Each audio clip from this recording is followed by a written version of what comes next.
자금성의 어둠이 내리자 차갑고 붉은 벽에 희미한 촛불이 흔들리며 침묵이 법이고 숨 쉬는 것조차 위험한 세상에 흔들리는 그림자를 드리웠다.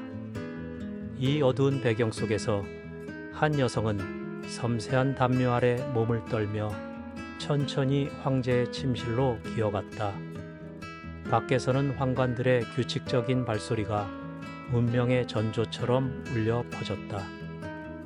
그 어떤 것도 그 질서를 방해할 수 없었다. 하늘의 아들의 의지 외에는 아무것도. 청나라 후궁에서는 사랑도 선택도 허락되지 않았다. 각 여성은 3,000명이 넘는 후궁들 사이에서 조각된 나무 조각에 새겨진 이름이었고 조용한 룰렛 위에서 자신의 운명을 기다렸다. 선택받은 자는 기뻐하지 않았다. 그것은 재판을 연상시키는 의식의 시작이었다.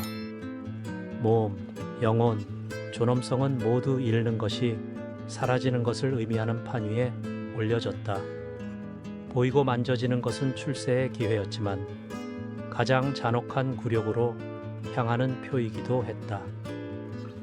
황제의 눈이 머무는 얇은 비단 커튼 뒤에서 욕망은 통제의 수단이었고 애정은 존재하지 않는 사치였다.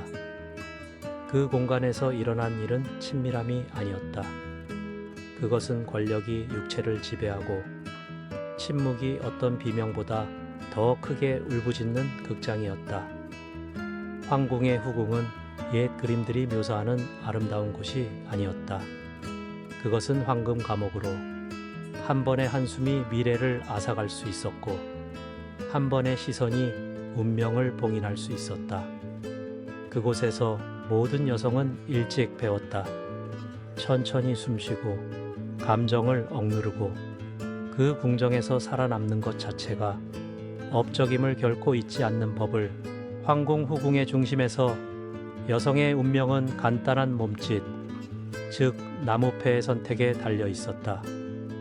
청나라 후궁의 모든 첩은 정교하게 다듬어지고 징귀방, 징실방이라는 특별 기관에서 엄격하게 보관된 작은 직사각형 나무 블록에 이름이 새겨져 있었다. 황제의 만찬 후 밤이 자금성을 절대적인 침묵으로 감쌀 때 황제는 수백 개의 패가 담긴 쟁반으로 안내되었다. 겉보기에는 무작위였지만 패를 선택하는 행동은 변덕 이상의 의미를 가졌다. 그것은 궁궐 내 권력의 균형을 재구성할 수 있는 결정이었다. 이름이 선택된 여성은 부드럽게 통보받지 않았다. 공식적인 전령이 소식을 전했고 그 순간부터 그녀는 밤의 소유물이 되었다. 그녀의 의지는 중요하지 않았다. 그녀의 감정은 설 자리가 없었다. 그녀는 꼼꼼히 목욕하고 피부에 향수를 뿌리고 머리카락을 단정하게 해야 했다. 그리고 벌거벗은 채로 담요에 완전히 쌓여야 했다. 어떤 옷도 입을 수 없었다. 몸은 수동적인 제물로 꾸러미처럼 쌓여 받쳐져야 했다. 그것은 열정이 아니라 황실의 위계에 복종하는 것이었다. 환관들이 그녀를 데리러 올 때 그녀는 일어서지 않았다. 그녀는 절대적인 침묵 속에서 옮겨졌다. 황제의 침실에서는 얼굴 없는 신하처럼 침대 발치에서 중앙까지 기어가야 했다. 이 극도의 복종적 움직임은 존경 이상을 상징했다. 그것은 그녀 자신의 인간성을 부정하는 것이었다. 친밀한 행위 중에는 어떤 소리도 금지되었다. 한숨, 중얼거림, 미미한 반응도 불경으로 해석되어 엄중한 처벌을 받을 수 있었다. 그녀는 아무것도 소유하지 못했다. 어떤 보석도 어떤 개인 장신구도 허용되지 않았다. 공식적인 정당화는 황제의 안전, 즉 암살을 피하기 위함이었다. 그러나 실제로는 통제 메커니즘이었다. 침실에는 황제와 후궁 외에 12명의 환관이 시간과 행동을 감독하며 뭔가 규약을 벗어나면 개입할 준비가 되어 있었다. 그것은 완전한 내어줌의 의식으로 여성이 도구로 전락하고 욕망의 억압을 통해 권력이 표현되는 곳이었다. 방문이 끝날 때 정해진 시간이 되면 환관들은 황제를 밖에서 불렀다. 그가 응답하지 않으면 종료 허가가 내려질 때까지 계속해서 불렀다. 그러면 여성은 다시 담요에 쌓여 기어 돌아와 침묵 속에서 자신의 방으로 옮겨졌다. 그러나 그 후에 그녀를 기다리는 것은 거의 평화가 아니었다. 그것은 불확실성이었고 기다림이었다. 그것은 새로운 게임의 시작이었다. 황제의 방문 후에 일어난 일은 어떤 로맨스가 암시할 수 있는 것보다 훨씬 더 잔혹했다. 친밀함은 황제가 떠나면서 끝나지 않았다. 오히려 그 순간이 진정한 공포의 시작이었다. 여성의 몸이 절대적인 통제의 영역으로 변하는 과정이었다. 행위 후 침묵은 오직 환관들이 황제에게 냉정하게 던지는 한 질문으로만 깨졌다. 유지해야 합니까? 이 문구는 감정이나 여성의 의지를 의미하는 것이 아니었다. 그것은 그녀의 몸 안에 예치된 황제의 정객의 운명, 그리고 나아가 생명을 낳을 가능성에 대한 직접적인 문의였다. 황제가 임신을 원치 않는다고 결정하면 환관들은 즉각적이고 무자비하게 행동했다. 후궁의 하복부 특정 지점을 찾아 강하게 압력을 가하고 전객이 배출되도록 반복적으로 마사지했다. 이것은 의학이 아니었다. 그것은 부정의, 폐기의, 원치 않는 미래를 침묵시키는 의식이었다. 그것은 여성에게 그녀의 자궁이 그녀의 것이 아님을 상기시키는 가장 직접적인 방법이었다. 그것은 단지 용기였고 그녀가 영속시킬지 말지 결정할 수 없는 혈통에 봉사하는 것이었다. 이러한 절차가 의도적으로 고통스러울 정도로 길어진 경우도 있었다. 일부 환관들은 자신의 권력을 남용하여 필요한 것보다 더 많이 만지고 불순한 의도로 접촉 시간을 늘렸다. 상처받고 굴욕당한 후궁은 도망칠 곳이 없었다. 불평하면 황제의 총애를 영원히 잃을 수도 있었다. 저항은 생각할 수 없었다. 유일한 선택은 견디는 것이었다. 그 비뚤어진 게임에서 가장 굴욕적인 복종조차 미래에 대한 투자로 여겨질 수 있었기 때문이다. 그럼에도 불구하고 과정을 조작하려 했던 이들도 있었다. 일부는 청소에 사용된 천을 몰래 간직하여 정객을 보존하려 했다. 다른 이들은 환관들의 도착을 늦추거나 아예 그들이 들어오는 것을 막으려 했다. 발각되면 반역으로 간주되어 황실 혈통의 순결을 침해하는 것으로 여겨지는 작은 절망적인 행동들이었다. 처벌은 채찍질에서 사형까지 다양했다. 궁궐에서 임신할 가능성은 단순히 생물학적인 사건이 아니었다. 그것은 정치적인 한 수였고 출세의 희망이었으며 잠재적인 구원이었다. 그렇기에 정객 한 방울 한 방울이 평생의 무게를 지니고 있었다. 측정되고 계산되고 허락되거나 거부되었다. 그곳의 사랑은 환상이었다. 여성의 몸은 권력이 마지막 세포까지 드러나는 장이었다. 현대 여성에게 월경 죽이는 몸의 자연스러운 표현으로 사적인 일이며 많은 경우 자유롭게 경험하는 시기이다. 그러나 청나라 후궁에서는 생리기간이 단순히 불편한 것이 아니라 위험했다. 황제가 하늘의 아들로 여겨지던 세상에서 피의 존재는 불길한 징조, 신성모독으로 간주되었다. 생리기간 중 황제의 부름을 받는다는 것은 총애를 잃는 것뿐만 아니라 목숨까지 잃을 수 있음을 의미했다. 만약 우연히 후궁이 이 불편한 날에 불려갔다면 그녀는 고뇌스러운 딜레마에 직면했다. 복종하고 발각될 위험을 감수하는 것. 이는 황제에 대한 불경으로 사형에 이를 수 있었다. 또는 시스템을 속이려는 시도를 하는 것이었다. 바로 이 배경에서 안 된다고 결코 말하지 않고 황제의 침시를 피하기 위한 복잡한 비밀 신호, 조용한 전략, 시각적 암호가 탄생했다. 여성의 말이 아무 가치도 없던 사회에서 그녀의 영리함이 유일한 방어가 되었다. 예를 들어 한나라 시대에는 후궁들이 진지진지에 라는 금반지를 사용했는데 그 발음이 징지경지 생리중과 비슷하여 생리중임을 미묘하게 전달하는 방식이었다. 그것은 황제의 감수성에 대한 조용한 호소였다. 당나라 시대에는 그 신호가 더욱 위장되었다. 여성의 얼굴에 작은 붉은 점을 찍어 그날 밤 봉사할 수 없음을 나타냈다. 따라서 방문 일정을 은밀하게 재조정할 수 있었다. 다른 시대에는 암호가 더 시각적이었다. 손목에 묶인 붉은 리본, 문에 걸린 붉은 등불 등 위험한 진실을 말없이 전달하는 작은 몸짓들이었다. 각 왕조는 자신만의 수단을 개발했지만 논리는 동일했다. 거절이 허용되지 않는 규칙 속에서 생명을 보존하는 것이었다. 청나라가 권력을 잡으면서 엄격한 규범은 이러한 관행의 제도화를 요구했다. 후궁의 이름을 관리하기 위해 징위방 징시팡이라는 특정 기관이 설립되었다. 이 기관은 생리 중인 여성을 밤의 선택에서 은밀하게 제외하여 적어도 일시적으로는 황제의 분노로부터 그녀들을 보호하는 역할을 맡았다. 그러나 아무것도 보장되지 않았다. 황제가 고집한다면 여성은 거절할 수 없었다. 거절하는 것은 하늘의 아들의 자존심을 상하게 하는 것이었다.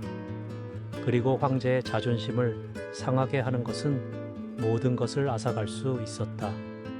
그래서 비밀 신호는 생존의 예술이 되었다. 가장 영리한 자들만이 그것을 정확하게 사용할 줄 알았다. 다른 이들은 운명에 맡기거나 권력 앞에서 피를 흘릴까봐 두려워했다.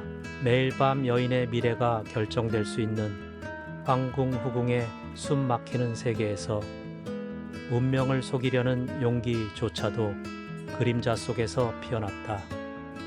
비밀 신호가 통하지 않거나 위험이 너무 클 때 일부 후궁들은 대담하고 위험한 전략에 의지했다.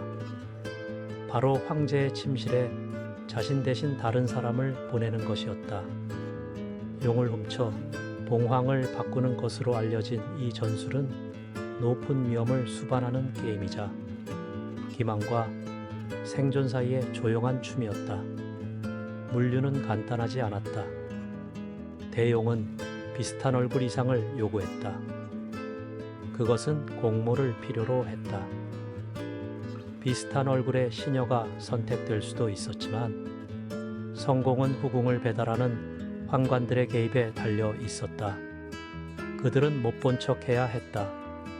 협력하거나 적어도 고발하지 않아야 했다. 그 대가로 그들은 선물, 약속, 심지어 개인적인 호의를 받았다. 그러나 황제가 사기를 감지한다면 가끔 감지했다. 후궁과 사칭자 모두 가장 혹독한 처벌에 직면했다. 하늘의 아들을 배신한 죄로 즉시 처형되었다. 그럼에도 불구하고 이 관행은 일어났다. 그리고 드물지 않게 일어났다. 후궁의 광대한 얼굴바다 수백, 심지어 수천 명의 여성들에서 많은 이들은 황제를 가까이서 거의 보지 못했다. 만약 후궁이 총애받는 사람이 아니었다면 인정될 가능성은 적었다. 그녀들이 여기에 걸었던 것이다. 다묘에 쌓여 말없이 침실로 기어가는 말할 권리도 없는 몸은 쉽게 누구든지 될 수 있었다. 그리고 생리 중인 사람들, 병든 사람들, 두려움에 떠는 사람들에게는 이 교환이 붕괴를 피하는 것을 의미했다. 더 미묘한 회피 방법도 있었다. 대용을 보내는 대신 일부 후궁들은 불편함을 알리기 위해 물건을 사용했다. 반지, 얼굴의 점, 특정 방식으로 묶은 손수건 등이었다.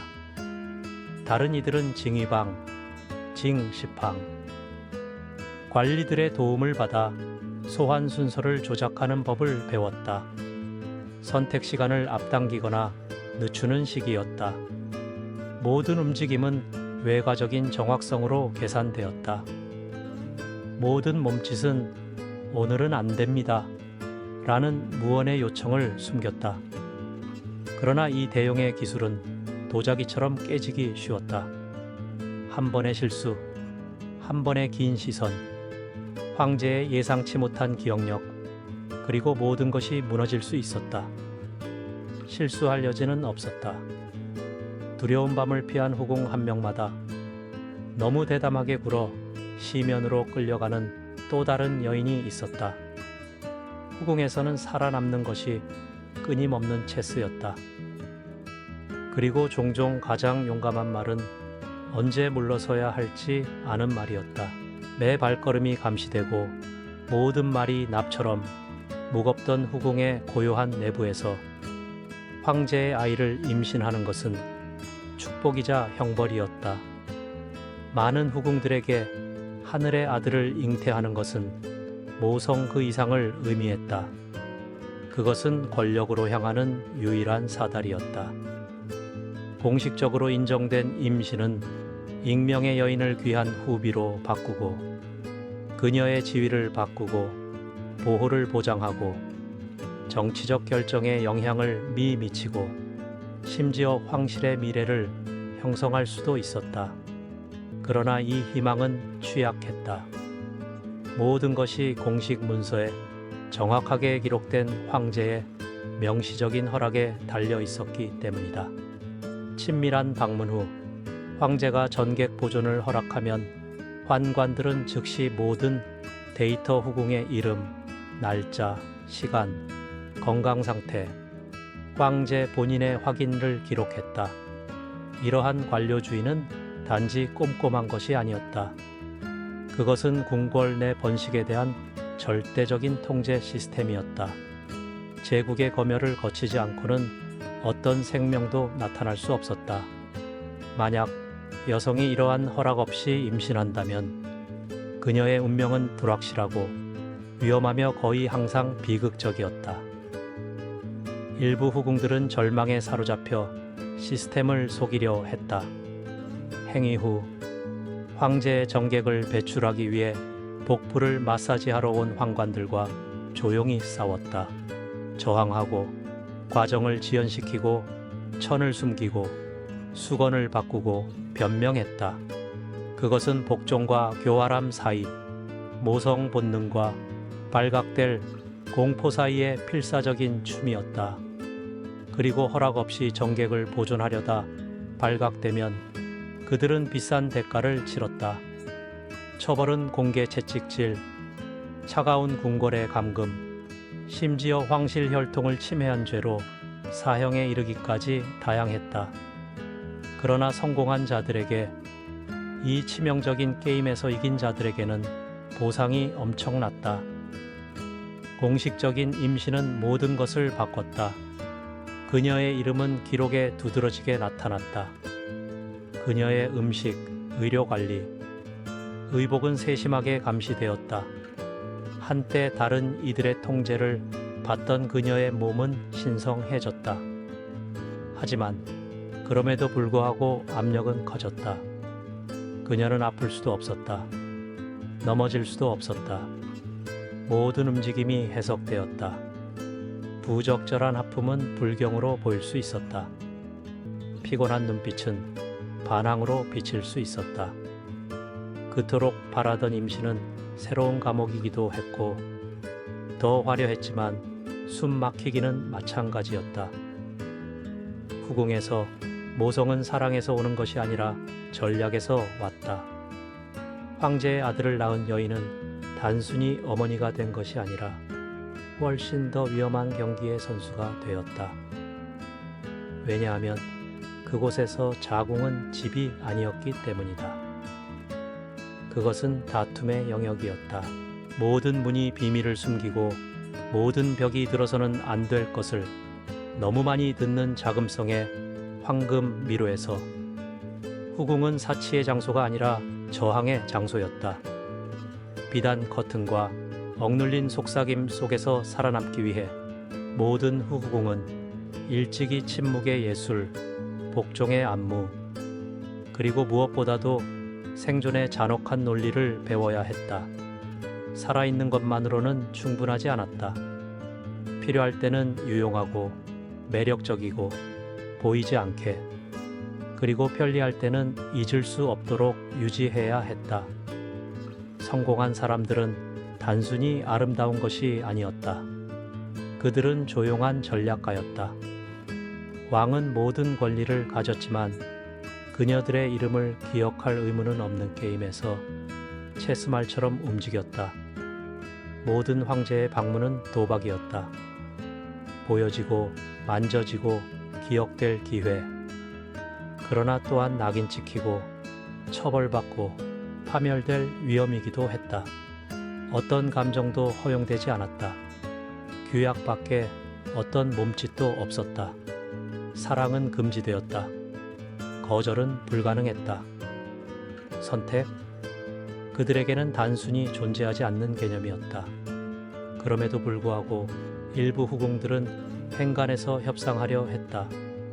환관들과 동맹을 맺고 작은 이득을 위해 호의를 교환하고 황제와의 만남을 주선하거나 다른 후궁들에 대한 정보를 받았다. 그것은 비공식적이고 비밀스럽지만 필수적인 생존의 병렬 시스템이었다.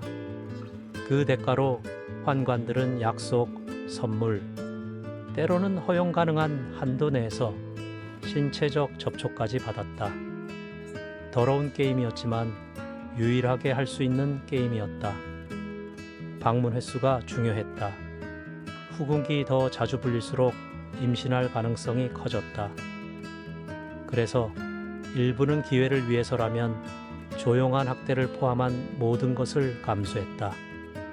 그리고 그 기회가 허락된 임신의 형태로 찾아왔을 때 여성은 기대, 감시, 두려움이라는 또 다른 빛 아래서 살기 시작했다. 황제의 아이는 소중한 만큼 위험했기 때문이다. 그것은 미래의 약속이었지만 궁궐 내 권력 균형에 대한 위협이기도 했다. 잘못된 시기에 기록 없이 또는 필요한 승인 없이 태어난 아이는 살해되거나 잊힐 수 있었다. 두 가지 길만 있었다. 임신이 인정되거나 역사에서 지워지거나 어떤 것도 우연이 아니었다. 후궁의 자궁 속 아기의 심장 박동 하나하나가 기록되고 확인되고 감시되었다. 어머니는 아프거나 불명예를 당하거나 심지어 더 세게 숨을 쉬는 것도 감시 없이 할 수 없었다. 마치 제국이 그녀 안에 자리 잡은 것 같았다.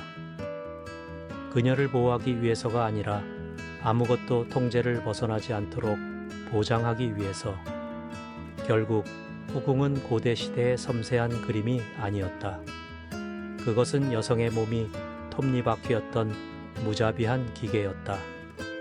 지능이 조용한 무기였고 교활함이 아름다움보다 더 가치 있었으며 선택받는다는 것은 모든 것을 걸어야 한다는 것을 의미했고 선택받지 못한다는 것도 마찬가지였다.